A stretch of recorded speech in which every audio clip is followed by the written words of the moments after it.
Topic हमारा है glucose, biomolecules chapter का। सबसे पहले समझते हैं हम लोग कि ग्लूकोज जो हमारा टॉपिक है,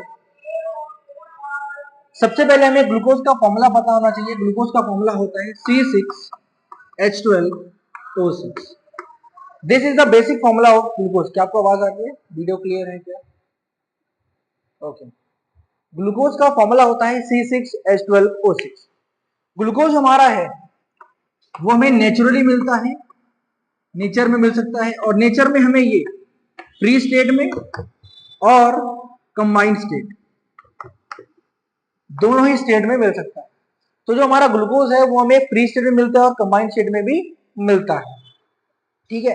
ग्लूकोज का जो बेसिकली टेस्ट होता है वो स्वीट होता है, यानी कि मीठा होता है, और हनी से मिल सकता है बेसिकली। इसका एग्जांपल आप ले सकते हैं। ठीक है। This is the basic information कि ग्लूकोज क्या होता है। ग्लूकोज का फॉर्मूला होता है C6H12O6, और ग्लूकोज हमें नेचुरली मिल सकता है, कंबाइंड स्टेट और फ्री स्टेट दोनों मिल सकता है। ग्लूकोज हमें कहा, इसका स्वाद कैसा होता है? स्वीट होता है और हनी में मिल सकता है। ठीक है, फटाफट लिखेंगे। अगर हम बात करें ग्लूकोज के प्रिपरेशन की, प्रिपरेशन ऑफ ग्लूकोज, ध्यान सुनेंगे कि ग्लूकोज की प्रिपरेशन को हम लोग किस तरीके से कर सकते हैं। जो हमारा ग्लूकोज है दो तरीके से बन सकता है, या फिर हमें दो तरीके हम समझ लेते हैं। पहला हमारा जो तरीका है वो हमारा है फ्रॉम सुक्रोज, यानी कि सुक्रोज से किस तरीके से हम लोग ग्लूकोज को बना सकते हैं वो समझ। सबसे पहले आपको पता होना चाहिए कि आपका सुक्रोज है बेसिकली वो एक डाइसैकेराइड होता है। ठीक है। ग्लूकोज हमारा, सुक्रोज हमारा क्या होता है? एक डाइसैकेराइड, यानी टूटने के बाद ये दो मोनोसैकेराइड्स बनाता है। जब हम लोग सुक्रोज का करते हैं हाइड्रोलिसिस, हाइड्रोलिसिस का मतलब क्या होता है? बेसिकली इसके अंदर पानी मिला रहे हैं, तो ये टूटने में दो चीजें बनाता है। एक आपका बनाएगा ग्लूकोज और एक आपका बनाएगा आपका फ्रक्टोज। ठीक है। तो सुक्रोज को हाइड्रोलिसिस करने पर हमें दो चीजें मिलती हैं, एक मिलता है ग्लूकोज और एक हमें क्या मिलता है? फ्रक्टोज। तो ग्लूकोज हमारा एक तरीका बनाने क्या है कि हम लोग सुक्रोज का क्या करते हैं? हम लोग हाइड्रोलिसिस, तो हमें क्या मिल जाएगा? ग्लूकोज और फ्रक्टोज मिल जाएगा। क्लियर है। दूसरा जो हमारा तरीका है वो हमारा है फ्रॉम स्टार्च। स्टार्च से हमारा जो ग्लूकोज किस तरीके से बन सकता है, इसका भी सिमिलर बिल्कुल तरीका है। आप स्टार्च का कर दीजिए हाइड्रोलिसिस। यदि आप स्टार्च का करते हैं हाइड्रोलिसिस और इसमें आप यूज करते हैं डाइल्यूटेड सल्फ्यूरिक एसिड, तो भी आपको ग्लूकोज यहां से मिल जाएगा। ठीक है। तो ये जो इसका प्रिपरेशन है बहुत ही सिंपल प्रिपरेशन है कि आपको कैसे बनाना है। पहला तरीका क्या है कि आप सुक्रोज का कर दीजिए हाइड्रोलिसिस। हाइड्रोलिसिस किसका कर रहे हैं हम लोग? सुक्रोज को। और सुक्रोज मेरा क्या होता है? एक डाइसैकेराइड, यानी टूटने के बाद क्या बनाएगा? ये दो मोनोसैकेराइड्स बनाता है, और वो दो मोनोसैकेराइड कौन कौन से होते हैं? ग्लूकोज और फ्रक्टोज। क्लियर हुआ। दूसरा तरीका क्या है मेरे पास कि मैं स्टार्च का कर दूं हाइड्रोलिसिस, यानी कि मैं इसमें यूज कर लूं डाइल्यूटेड H2SO4, तो भी मुझे यहाँ से ग्लूकोज मिल जाएगा। ग्लूकोज का फॉर्मूला क्या होता है? C6H12O6। क्लियर हुआ। स्वीट टेस्ट होता है, और नेचर में हमें फ्रीली स्टेट और कंबाइंड स्टेट दोनों में मिल सकता है। एग्जाम में आपसे इतना ही क्वेश्चन पूछेगा। अब जो इसका बेसिक इंपॉर्टेंट टॉपिक है जो आपसे एग्जाम में 110% क्वेश्चन पूछेगा ही पूछेगा, वो हमारा रहता है इसका टॉपिक, इसके स्ट्रक्चर को लेकर। इसके स्ट्रक्चर को लेकर बच्चों को बहुत ही कंफ्यूजन रहती है, वो आप ही कंफ्यूजन अभी दूर हो जाएगी। ध्यान से वीडियो देखिए। नेक्स्ट हमारा टॉपिक है स्ट्रक्चर ऑफ ग्लूकोज। इस टॉपिक को आप लोगों को बड़े ही ध्यान से समझना है, क्योंकि इसी टॉपिक से आपसे एग्जाम में क्वेश्चन पूछेगा, और इसी टॉपिक में हो सकता है आप लोगों को थोड़ी बहुत कंफ्यूजन हो। बट अगर आप वीडियो ध्यान से देखेंगे तो आपको टॉपिक से कोई भी डाउट नहीं रहेगा। अगर आपको ग्लूकोज का स्ट्रक्चर बनाना है, सबसे बेसिक तरीका क्या है? मैंने अभी आपको ग्लूकोज का फॉर्मूला क्या बताया? C6H12O6। तो ग्लूकोज के फॉर्मूले में कितने कार्बन है मेरे पास? 6। तो सबसे पहले मैं 6 कार्बन बनाऊंगा।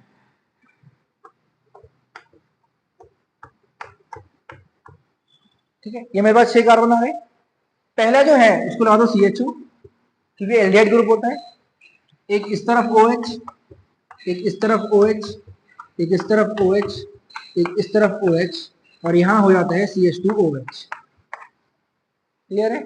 और जो बची हुई जगह है वहां पर आप लगा दीजिए हाइड्रोजन, मतलब एक इस तरफ हाइड्रोजन, एक इस तरफ हाइड्रोजन, एक इस तरफ हाइड्रोजन, एक इस तरफ हाइड्रोजन, और ये ग्लूकोज का फॉर्मूला तैयार। ग्लूकोज का स्ट्रक्चर बन गया सिंपल। 6 कार्बन, ऊपर CHO, नीचे CH2OH, इधर OH, इधर OH, इधर OH, इधर OH और इधर। ये जो स्ट्रक्चर है इसका नाम होता है, इसका नाम क्या होता है, डी प्लस ग्लूकोज। समझे ध्यान से, डी प्लस ग्लूकोज, इसका नाम क्या होता है मेरे पास, डी प्लस ग्लूकोज। अब ये प्लस का मतलब क्या होता है और ये डी का मतलब क्या होता है।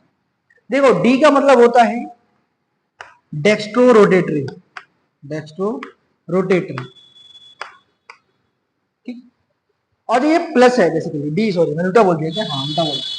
इस प्लस का मतलब क्या होता है, डेक्स्ट्रो रोटेटरी। ये डेक्स्ट्रो रोटेटरी का मतलब क्या होता है, कोई नई चीज नहीं है, इसका सिंपल का मतलब ये होता है कि ये प्लेन पोलराइज्ड लाइट को जो हमारा डेक्स्ट्रो रोटेटरी है वो क्लॉकवाइज डायरेक्शन में घुमाता है। किसमें घुमाता है, ये क्लॉकवाइज।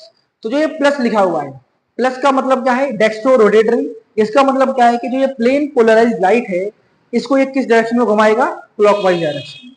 अब ये डी होता है, एक तो हमारा डी स्ट्रक्चर होता है, एक और हमारा होता है, इसको हम बोलते हैं एल स्ट्रक्चर। क्या बोलते हैं, अब ये डी और एल कैसे हम डिसाइड करेंगे कि ग्लूकोज के स्ट्रक्चर में हम किसको डी नाम देंगे और किसको एल नाम देंगे, ये भी हम समझेंगे। अभी आपको सिर्फ ये समझना है कि ग्लूकोज का बेसिक स्ट्रक्चर कैसे बनता है, इस तरीके से बनता है। इसका नाम क्या है, डी प्लस ग्लूकोज।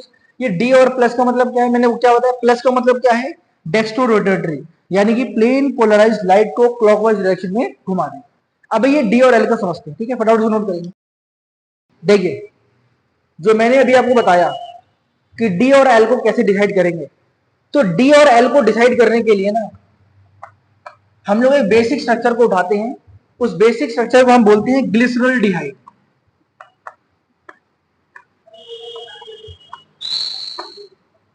क्या बोलते हैं इसको, ग्लिसरॉल्डिहाइड। अब ये ग्लिसरॉल्डिहाइड क्या होता है, ध्यान समझना। जैसे मान लो मेरे पास ये CHO है, ठीक है, ये C है, ये OH है, ये H है और ये CH2OH, ये होता है हमारा ग्लिसरॉल्डिहाइड। अब कैसे आप बताएंगे कौन सा डी और कौन सा एल है, आपको जाना है लास्ट वाले कार्बन पे जिसपे लिखा हुआ है OH, CH2OH। आप वो वाला कार्बन उठाएंगे जहां पर है CH2OH। CH2OH के जस्ट ऊपर वाले कार्बन पे जाइए और चेक करिए कि OH राइट तरफ है या फिर लेफ्ट तरफ। क्या बोला मैंने, आप जाएंगे CH2OH पे, उसके जस्ट ऊपर वाले कार्बन पे और चेक करेंगे कि OH राइट तरफ है या फिर लेफ्ट तरफ। तो मैं आया CH2OH पे, इसके ऊपर वाला कार्बन क्या आ गया ये, और OH किस तरफ है मेरा, राइट तरफ। जब OH राइट तरफ होता है तो उसको हम बोलते हैं डी कन्फिग्रेशन। क्या बोलते हैं, और अगर मैं इसी को यही बनाऊं CHO CHOH CH2OH, तो मैं आया CH2OH पे, जस्ट इसके ऊपर वाला कार्बन, और इस बार मैंने क्या देखा कि OH आ गया मेरा लेफ्ट तरफ। जब लेफ्ट तरफ आ जाएगा उसको हम बोलते हैं एल कन्फिग्रेशन। क्या बोलते हैं, यानी कि ये मेरा है डी ग्लिसरॉल्डिहाइड और ये मेरा है एल ग्लिसरॉल्डिहाइड। तो मैंने क्या बताया, प्लस का मतलब क्या होता है, डेक्स्ट्रो रोटेटरी, यानी कि प्लेन पोलराइज्ड लाइट को किस तरफ घुमा देगा, ये क्लॉकवाइज डायरेक्शन में। और अगर हम बात करें डी और एल का, तो डी का मतलब है कि OH राइट तरफ आएगा और एल का मतलब क्या है, OH किस तरफ आएगा, लेफ्ट तरफ। क्लियर हुआ, डी का मतलब OH राइट तरफ और एल का मतलब OH लेफ्ट तरफ। तो जो मेरा ग्लूकोज का बेसिक फॉर्मूला था, मैं क्या देख रहा हूं यहाँ पर, CH2OH पर मैं आया, उसके जस्ट ऊपर वाला कार्बन, और मैंने क्या देखा कि OH किस तरफ है मेरा, राइट तरफ, यानी ये कौन सा बन जाएगा मेरा, डी ग्लूकोज। कौन सा बन जाएगा, ये डी ग्लूकोज। यहां तक क्लियर है क्या, अगर क्लियर है फटाफट वीडियो पॉज करेंगे, ग्लूकोज का स्ट्रक्चर बनाएंगे, डी और एल दोनों बनाएंगे, फिर दोबारा स्टार्ट करते हैं। ध्यान से देखेंगे, अभी जो मैंने आपको कराया कि मैंने आपको बताया ग्लूकोज की प्रिपरेशन कैसे होती है, उसका बेसिक स्ट्रक्चर कैसे होता है। अभी जो हम कर रहे हैं वो हम ये देख रहे हैं कि ये जो स्ट्रक्चर मैंने आपके सामने बनाया है, this is the open chain structure. क्या बोलते हैं इसको, ओपन चेन स्ट्रक्चर। ग्लूकोज का एक क्लोज चेन स्ट्रक्चर भी होता है, उसको कैसे बनाया जाता है, करना क्या है, बेसिकली आपको सबसे लास्ट कार्बन पे आना है, इसके जस्ट ऊपर वाला कार्बन OH लगा हुआ है।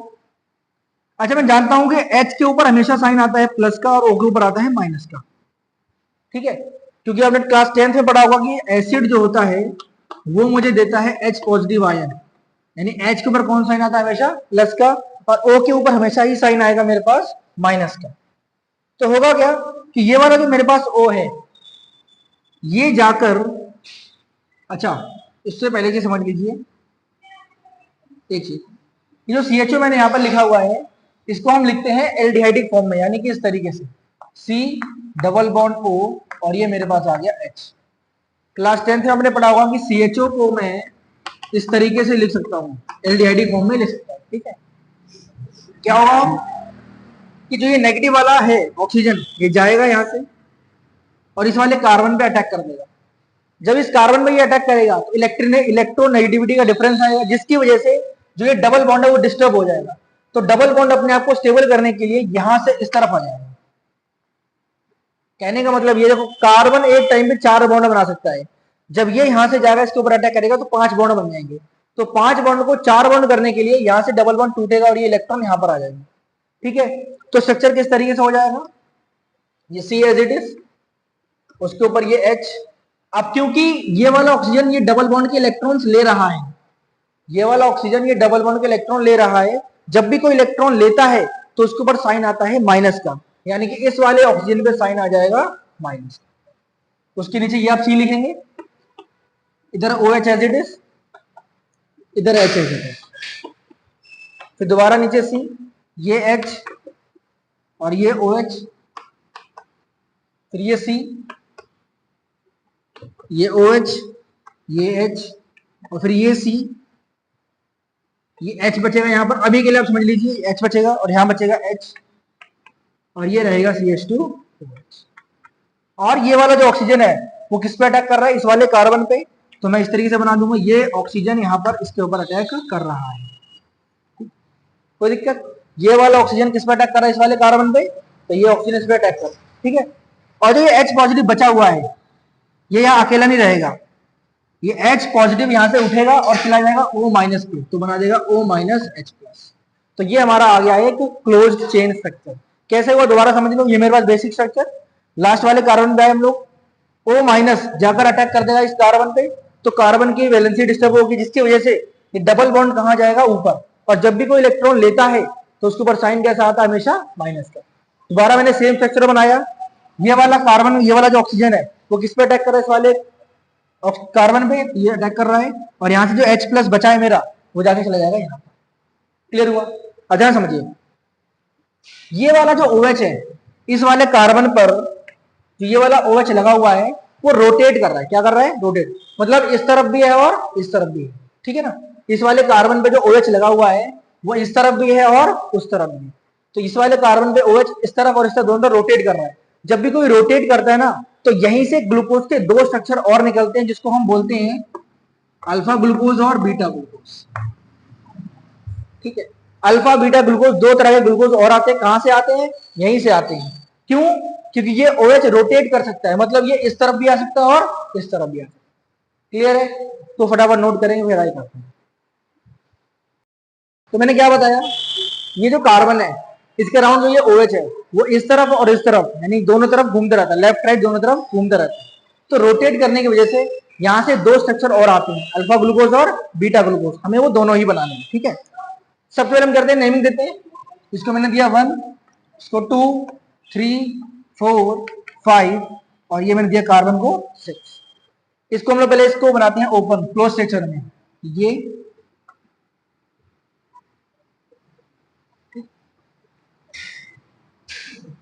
ठीक है भाई,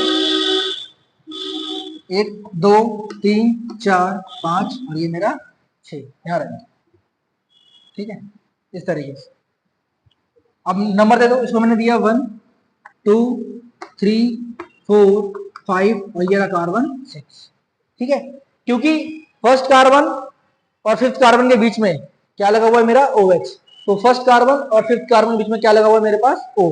ठीक है, अब इस स्ट्रक्चर में जो भी राइट तरफ है, इस स्ट्रक्चर में जो भी राइट तरफ है उनको आप लिख दीजिए नीचे।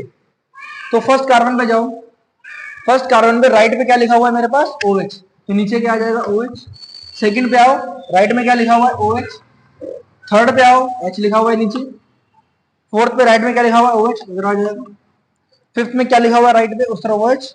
और सिक्स्थ पे आ जाओ तो क्या लिखा हुआ है मेरे पास, OH। ठीक है, 6 कार्बन क्या है मेरे पास, CH2OH, ऊपर आ जाएगा CH2, कोई दिक्कत। और जो लेफ्ट तरफ है वो सारा लगा दो ऊपर, तो फर्स्ट कार्बन लेफ्ट में क्या लिखा हुआ है, H, तो ऊपर आ जाएगा H। सेकेंड पे लेफ्ट पे क्या लिखा हुआ है, H। थर्ड पे लेफ्ट पे क्या लिखा हुआ है, OH। फोर्थ पे लेफ्ट पे क्या लिखा हुआ है, H। और फिफ्थ पे क्या लिखा हुआ है मेरे पास, ठीक है। ये आपका बन गया अल्फा ग्लूकोज। सिंपल तरीके आप क्या करेंगे, सबसे पहले इस तरीके को इस तरह बना लेंगे और नाइमिंग दे देंगे। जो भी राइट तरफ है वो सारा नीचे, जो भी लेफ्ट तरफ है वो सारा कहां जाएगा मेरा, ऊपर। अब अगर मैं ये स्ट्रक्चर देखूं तो CH2OH बेसिकली है, इसको हम बोलते हैं अल्फा डी ग्लूकोज। क्या बोलते हैं, तो अल्फा का मतलब क्या है, अल्फा का मतलब ये होता है कि जब OH नीचे होगा, कहां होगा, जब OH नीचे होता है उसको हम बोलते हैं अल्फा ग्लूकोज। और इसी कार्बन का राउंड, इसी कार्बन का राउंड जब OH ऊपर आ जाएगा उसको बोल देंगे बीटा ग्लूकोज। तो दो स्ट्रक्चर और है हमारे पास, अल्फा और बीटा। अल्फा का मतलब क्या होता है कि OH जो यहां पर है वो कहां लगेगा मेरा, नीचे। और बीटा का मतलब क्या है कि OH कहां लगेगा मेरा, क्लियर है। अगर समझ में आ गया है तो वीडियो पॉज करेंगे, दोबारा इसको अपने आप ट्राई करेंगे। देखो, तो ये हमारा बन चुका है अल्फा डी ग्लूकोज। तो अल्फा का मतलब क्या होता है, जब OH किस तरफ लगेगा मेरा, नीचे। अब जब मैं इसको चेंज कर दूंगा, एक और आपको चेंज करना है बस, यहां पर जो H लिखा हुआ है ऊपर वो आ जाएगा नीचे, और जो OH लिखा है वो कहां जाएगा मेरे पास। जैसे ही OH ऊपर आया इसका नाम चेंज हो जाएगा, इसका नाम बीटा डी ग्लूकोज, क्लियर है। तो OH का घूमना ही, जब, क्योंकि मैंने क्या बोला, फर्स्ट कार्बन पर OH क्या करता है, रोटेट करता है, लेफ्ट और राइट। लेफ्ट और राइट रोटेट करने की वजह से इसके दो स्ट्रक्चर और बनते हैं, अल्फा ग्लूकोज और बीटा ग्लूकोज, क्लियर है। तो मैंने क्या कराया, ग्लूकोज का बेसिक फॉर्मूला क्या होता है, C6H12O6। ग्लूकोज की प्रिपरेशन कैसे होती है, सुक्रोज से और स्टार्च से। उसका बेसिक स्ट्रक्चर कैसे होता है, उस बेसिक स्ट्रक्चर में एक होता है ओपन चेन और एक हमारा होता है क्लोज चेन। क्लोज चेन में क्या होता है कि जो O है वो हमारा अटैक करता है कार्बन पे जाके और वो इस तरीके से स्ट्रक्चर बना लेता है। उसी स्ट्रक्चर में जो फर्स्ट कार्बन है वहां पर OH लेफ्ट और राइट दो जगह रोटेट करता है। रोटेट करने की वजह से दो स्ट्रक्चर और बनते हैं, अल्फा और बीटा। अल्फा का मतलब OH कहां लगेगा, नीचे। बीटा का मतलब OH कहां लगेगा, क्लियर है। अगर क्लियर है फटाफट इसको पॉज करेंगे और सारे क्वेश्चन दोबारा ट्राई करेंगे, सारे स्ट्रक्चर दोबारा ट्राई। देखिए, एक हमारा आपके एनसीईआरटी में दे रखा है हैवोर्थ स्ट्रक्चर। जो हैवोर्थ स्ट्रक्चर है कोई नई चीज नहीं है, सेम ग्लूकोज के फॉर्मूले, जैसे मैंने आपको अभी क्या बताया, अल्फा डी ग्लूकोज और बीटा डी ग्लूकोज। तो ग्लूकोज की जगह पर है, यहां पर सिर्फ आ जाता है ये जो स्ट्रक्चर आपने 11th क्लास में पढ़ा हुआ, इसको हम बोलते हैं पायरेन। क्या बोलते हैं, पायरेन। तो हैवोर्थ में क्या लिखा हुआ है, अल्फा डी ग्लूको पायरेनोज। तो ये अल्फा डी ग्लूको पायरेनोज कोई नई चीज नहीं है, जो मैं लिखा है ना, ये अल्फा डी ग्लूकोज ये वही चीज है, बस ये ग्लूको पायरेनोज ग्लूकोज का दूसरा नाम है। पायरेनोज क्यों बोल रहे हैं, क्योंकि ये वाला जो स्ट्रक्चर है ना ग्लूकोज का, ये थोड़ा थोड़ा थोड़ा थोड़ा पायरन से मैच कर रहा है। तो पायरन से मैच करने की वजह से हम यहाँ लगाते हैं ग्लूको पायरेनोज। बाकी अल्फा का मतलब सेम और डी का मतलब सेम है। अल्फा का मतलब क्या है, OH नीचे, बीटा का मतलब OH कहां हुआ, ऊपर। और पायरेनोज क्यों लगा रहे हैं, क्योंकि इनका स्ट्रक्चर किससे मैच कर रहा है, पायरन से, बस, क्लियर है। फटाफट नोट करें। अभी हम कर रहे हैं रिएक्शंस ऑफ ग्लूकोज। ये रिएक्शन हम क्यों कर रहे हैं, क्योंकि स्टार्टिंग में जब ग्लूकोज के बारे में पढ़ा जा रहा था तो ग्लूकोज का फॉर्मूला जो अभी हम लोग बहुत आसानी से बोल देते हैं C6H12O6। तो स्टार्टिंग में फॉर्मूला को पता करना काफी मुश्किल हो रहा था, और ये पता करना मुश्किल हो रहा था कि उस ग्रुप में OH लगा हुआ है, एल्डिहाइड है, कीटोन है, क्या है। तो उसके लिए हमारे पास 6 रिएक्शन हुए हैं। उन रिएक्शन समझते हैं। सबसे पहला जो हमारा है, ग्लूकोज को हमने रिएक्शन करवाया है HI से। तो जैसे ही ग्लूकोज को हमने HI से रिएक्शन करवाया, हमें हेक्सेन मिला। क्या मिला हमको, हेक्सेन। यानी इस रिएक्शन से, ये वाली जो रिएक्शन है कि जब मैंने ग्लूकोज को रिएक्शन करवाया HI से तो मुझे मिला है हेक्सेन, इससे ये कंफर्म हुआ है कि ग्लूकोज में 6 कार्बन होते हैं। कितने कार्बन होते हैं, 6। अभी जो हम फॉर्मूला लिखते हैं C6H12O6, तो मैं क्या लिखता हूँ, ग्लूकोज में कितने कार्बन है मेरे पास, 6। तो ये जो कार्बन 6 है ये किससे कंफर्म हुआ है, इस वाली रिएक्शन से। जब ग्लूकोज को हम HI से रिएक्शन करवाते हैं तो ये हेक्सेन हमको मिला है। हेक्सेन मतलब ये कितने कार्बन है यहाँ पर, 6। एक रिएक्शन और आप लोग समझ लेंगे कि जब मैं ग्लूकोज को रिएक्शन करवाऊंगा NH2OH से, NH2OH को हम बोलते हैं हाइड्रोक्सिल अमीन। क्या बोलते हैं इसको, हाइड्रोक्सिल अमीन। हाइड्रोक्सिल अमीन के बाद जब कोई भी कंपाउंड हाइड्रोक्सिल अमीन से रिएक्शन करता है, या हाइड्रोक्सिल अमीन से रिएक्शन सिर्फ कौन करता है, एल्डिहाइड करता है और कीटोन करता है। तो एल्डिहाइड और कीटोन एल्डिहाइड और कीटोन जब हाइड्रोक्सिल अमीन से रिएक्शन करते हैं तो ये बनाते हैं ऑक्साइन। क्या बनाते हैं? ऑक्साइन। ध्यान रखना, अभी जो मैं बता रहा हूं ग्लूकोज मैंने आपके सामने स्ट्रक्चर बनाया तो ऊपर मेरा क्या आ रहा था? सी डबल बॉन्ड CHO आ रहा था। CHO का मतलब क्या लगा हुआ है? इसके ऊपर एल्डिहाइड लगा हुआ है। तो जो एल्डिहाइड लगा हुआ है, एल्डिहाइड और कीटोन को दोनों को हम साथ में बोलते हैं कार्बोनिल ग्रुप। क्या बोलते हैं? Carbonyl group. ठीक है, ध्यान समझो, ग्लूकोज में 6 कार्बन है, वो कहां से कंफर्म होगा मेरा? इस रिएक्शन से। दूसरा, कार्बोनिल ग्रुप किस रिएक्शन से कंफर्म होगा? कि उसके अंदर एल्डिहाइड या कीटोन में से कोई सा एक होगा। अभी मुझे पता है कि ग्लूकोज के अंदर एल्डिहाइड होता है, लेकिन स्टार्टिंग में पता ही नहीं चल रहा था कि ग्लूकोज में एल्डिहाइड या फिर कीटोन है। तो ये कम से कम ये पता करने के लिए कि ग्लूकोज में कार्बोनिल ग्रुप होता है, यानी कि एल्डिहाइड और कीटोन में से कोई एक तो होगा, वो कंफर्म करने के लिए NH2OH से रिएक्शन करवाया है। जैसे ही हम हाइड्रोक्सिल अमीन से एल्डिहाइड या कीटोन कोई भी रिएक्ट करेगा तो वो क्या बना देगा? ऑक्साइन बना देगा। तो ये तो रिएक्शन में क्या बता रही है? पहली रिएक्शन बता रही है कि ग्लूकोज में कितने कार्बन होते हैं? 6। दूसरी रिएक्शन में बताएगी कि ग्लूकोज में कार्बोनिल ग्रुप होता है, यानी कि एल्डिहाइड और कीटोन में से कोई सा भी ग्रुप हो सकता है, एक ही होगा वो।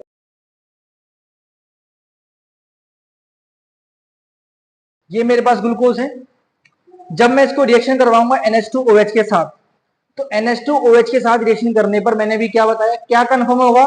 कि इसके पास कार्बोनिल ग्रुप होगा, यानी कि एल्डिहाइड और कीटोन में से कोई सा भी एक ग्रुप हो सकता है।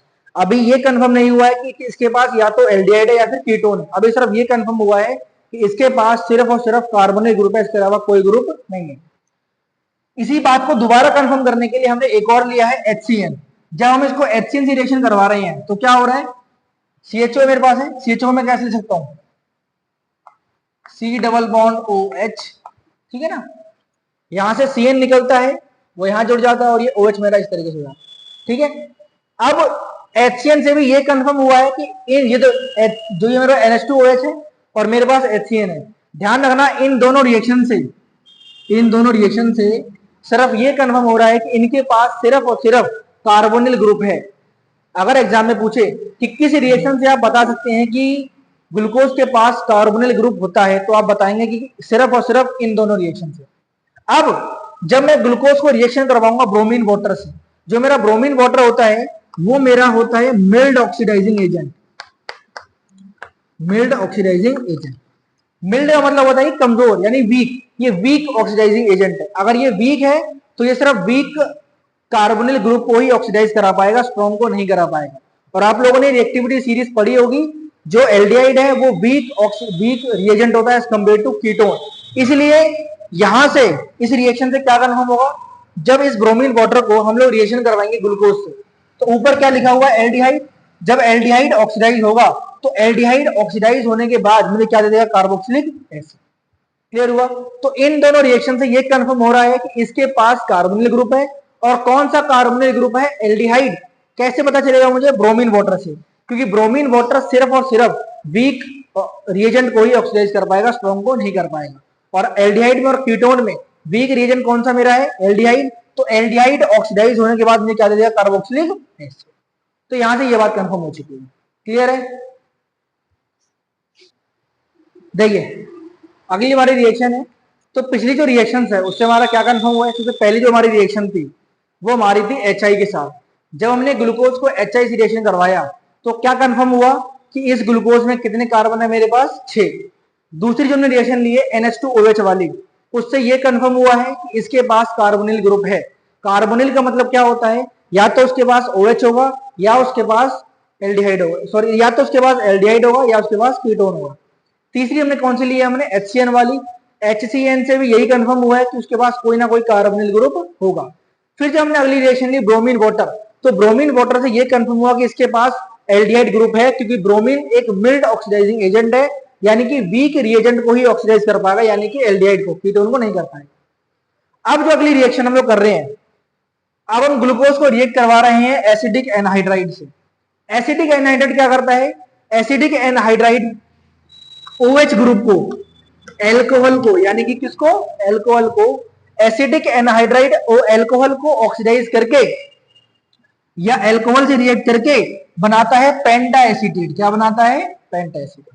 यानी कि अगर मैं किसी भी कंपाउंड को OH से रिएक्ट करवा रहा हूं, या कोई भी कंपाउंड है जिसके पास OH है, अगर मैं उसको रिएक्ट करवा रहा हूं एसिटिक एनहाइड्राइड से, तो वो रिएक्शन करने के बाद बनाएगा पेंटा एसिटेट बनाएगा।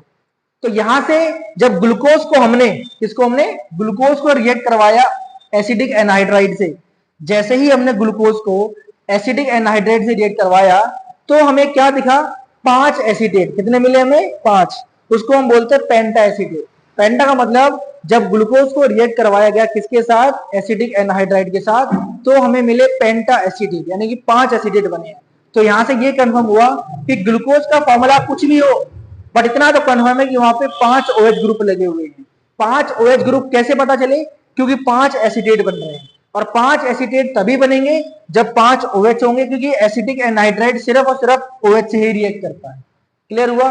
तो ग्लूकोज के फॉर्मूले में 5 OH है, ये किस रिएक्शन से कंफर्म होगा? इस वाले रिएक्शन, क्योंकि 5 एसिटेट बन रहे हैं। क्लियर है?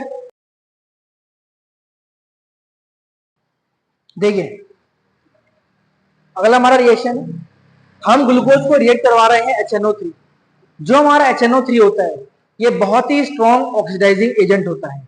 इतना स्ट्रॉन्ग ऑक्सीडाइजिंग एजेंट होता है कि ये एक टाइम पर एल्डिहाइड को भी ऑक्सीडाइज कर सकता है, कीटोन को भी कर सकता है, और साथ ही साथ प्राइमरी एल्कोहल को भी ऑक्सीडाइज कर सकता है। तो जब ग्लूकोज को HNO3 से रिएक्ट करवाया गया तो हमें क्या मिला? ऊपर क्या लिखा हुआ है? एल्डिहाइड। तो मुझे पता है कि HNO3 एक स्ट्रॉन्ग ऑक्सीडाइजिंग एजेंट है, तो एल्डिहाइड को तो ऑक्सीडाइज कर मुझे क्या दे देगा? Carboxylic acid. साथ ही साथ ये भी पाया गया कि नीचे मुझे क्या मिल रहा है? COOH। यानी कि इस रिएक्शन से ये कंफर्म हो रहा है कि ग्लूकोज के फॉर्मूले में एक प्राइमरी अल्कोहल भी है। प्राइमरी अल्कोहल यानी कि ये मेरा लगा हुआ है CH2OH। क्लियर हुआ? यहां तक कोई दिक्कत? तो 4 रिएक्शन हमने करी है। पहली कौन सी हमारी है? हमने ग्लूकोज को रिएक्ट करवाया है HI के साथ, जिससे कंफर्म हुए 6 कार्बन। ठीक है, और इस रिएक्शन से हमारा क्या कंफर्म हो रहा है कि इस ग्लूकोज के फॉर्मूले में प्राइमरी अल्कोहल है, क्योंकि प्राइमरी अल्कोहल जो होता है वो HNO3 से रिएक्ट कर क्या बना रहा है? COOH, और इसको हम बोलते हैं सैकरिक एसिड। क्लियर है? यहां तक फटाफट लेंगे इसको।